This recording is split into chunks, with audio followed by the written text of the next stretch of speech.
پیارے بچوں السلام علیکم۔ آج ہمارا موضوع ہے جابر بن حیان۔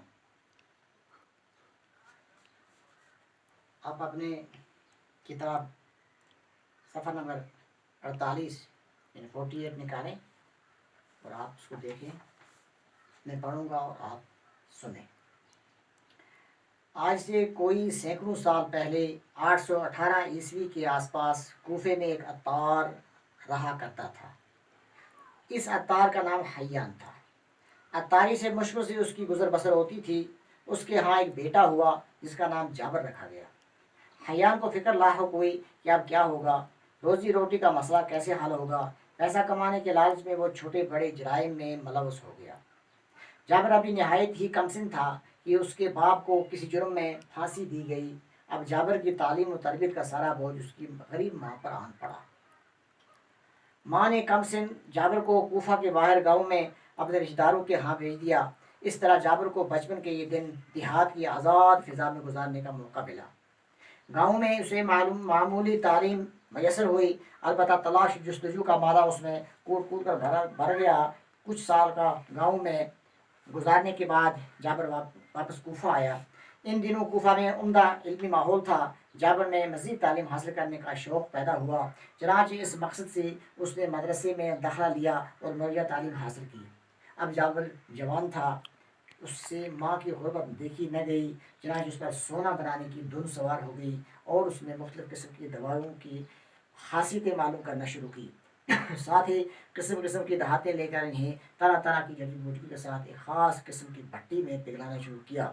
اس کے گھر میں قسم قسم کی جڑی بوٹیاں، طرح طرح کی دھاتیں، الگ الگ شکلوں کے برتن تھے۔ ہر وقت کیمیا گری کے نت نئے تجربے کرتا رہا۔ کیمیا گری کے ان تجربوں کے دوران اس نے بہت سی چیزیں ایجاد کی جن سے لوگوں کو کافی فائدہ ہوا۔ اس طرح جابر کی شہرت دور دور تک پھیل گئی۔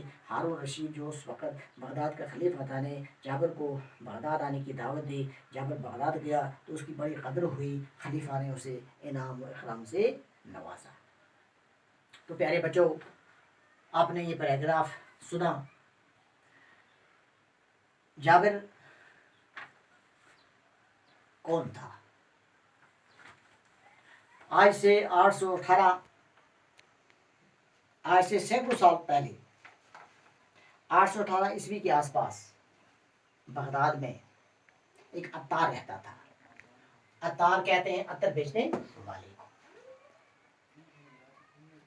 تو اس کے ہاں ایک بچہ پیدا ہوا جس کا نام جابر رکھا گیا۔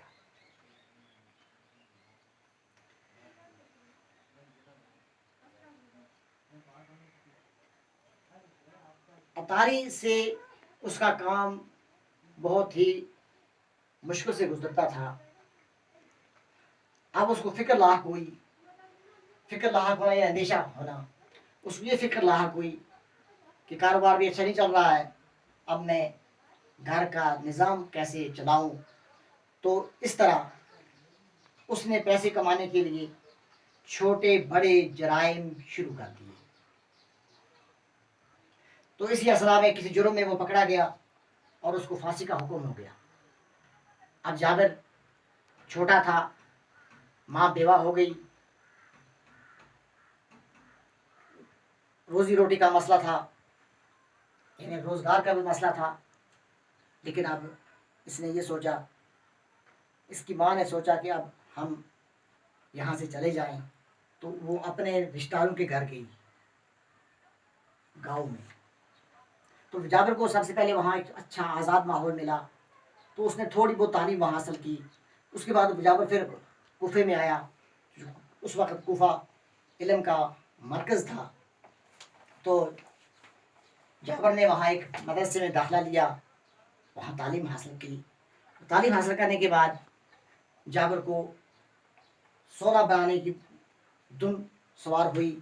اس نے مختلف قسم کی جڑی بوٹیاں تیار کی اور مختلف قسم کی دوائی کی خاصیت معلوم کرنے کی اس نے کوشش کی۔ انہیں بھٹی میں لا کر پگھلاتا تھا اور اس کے گھر میں اس وقت طرح طرح کے برتن تھے اور وہ کیمیا گری کے نت نئے طریقے ایجاد کرتا تھا۔ تو اس طرح سے اس کیمیاگری سے لوگوں کو کافی فائدہ پہنچا۔ اسی دوران بغداد میں ہارون رشید خلیفہ تھے۔ جب انہوں نے جابر کی شہرت سنی تو انہوں نے جابر کو اپنے پاس بلایا اور اسے کافی انعام و اکرام سے نوازا۔ کم سن کے معنی ہوئے کم عمر، چھوٹا، اور درجہ اس کا رواج ہو، یعنی اس نے رواج کے مطابق وہاں تعلیم حاصل کی۔ تو پیارے بچوں، اس پیراگراف میں کچھ سوال، مشقی سوالات ہیں آپ کے لیے، جن کا میں نے ابھی آپ کو سمجھانے کی کوشش کی تو آپ کے ذہن میں ہوگا۔ تو سوال ہے جابر بن حیان کون تھا؟ تو آپ کا جواب سیدھا سادہ ہے، جابر بن حیان کوفے کے ایک عطار کا بیٹا تھا۔ سوال نمبر 2 ہے پھر جابر بن حیان کی تعلیم و تربیت کہاں ہوئی؟ تو اس کی تعلیم کے 2 مرحلے ہیں۔ جابر بن حیان نے پہلے کوفے کے باہر ایک گاؤں میں معمولی تعلیم حاصل کی، پھر انہوں نے مزید تعلیم کوفہ میں حاصل کی۔ نمبر 3، جابر بن حیان کا نام کیا تھا؟ جواب اس کا ہے جابر بن حیان کا نام جابر تھا، چونکہ اس کا اپنا نام جابر تھا، باپ کا نام حیان تھا، تو یہ بن گیا جابر بن حیان، حیان کا بیٹا جابر، جابر بن حیان، یعنی جابر کس کا بیٹا ہے؟ حیان کا بیٹا ہے۔ تو اس کا اپنا نام تھا جابر، باپ کے نام تھا حیان، تو اس کا نام تھا حیان۔ جابر کو بغداد آنے کی دعوت کس نے دی؟ تو جابر کو ہارون رشید نے بغداد آنے کی دعوت دی۔ خلیفہ ہارون رشید نے جابر کے ساتھ کیا سلوک کیا؟ تو ابھی آپ نے پڑھا، خلیفہ ہارون رشید نے جابر کی بڑی قدر کی اور اسے انعام و اکرام سے نوازا۔